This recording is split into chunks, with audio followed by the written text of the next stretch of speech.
सन्दीप लामिछाने अबदेखि बिपिएल खेल्ने भएका छन्। बिपिएल 2025 का लागि राजशाही वारियर्सले उनलाई साइन अप गरेको छ र यो वर्ल्ड टुर्नामेन्टभरिका लागि रहेको छ र बिपिएल अब 1 महिनाभित्र सुरु हुन्छ र उनको टिममेट चाहिँ नि उनको राइभल जिमी निसम थिए जुन एनपिएलमा उनले आउट पनि गरिसकेका थिए। जिमी निसम उनीसँग हुने भएको छ। यो हाम्रो लागि एकदम खुसीको खबर हो, किनभने सन्दीप फेरि फ्रेन्चाइजी क्रिकेटमा खेल्न थाल्ने भएका छन्। अनि सन्दीप अब 2020-21 देखि फ्रेन्चाइजी क्रिकेट खेलेकै थिएनन् रिटेड रुममा, उनको केही पर्सनल उसको मुद्दाका कारण अथवा पर्सनल अब प्रब्लमको कारण भनौँ होइन। अब उनले एनपिएलमा राम्रो पर्फर्म गर्ने बित्तिकै बङ्गलादेशको प्रिमियर लिगमा उनलाई साइन अप गरिएको छ।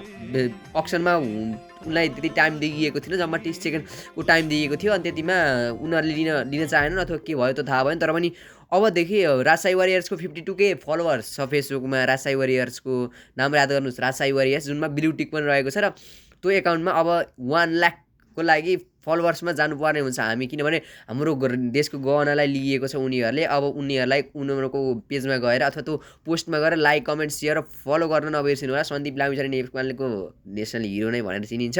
अनि अबदेखि हेटरहरूलाई लागि पनि उनीहरूले अब उनलाई त हेटरहरूले अब केही भन्नै मिलेन।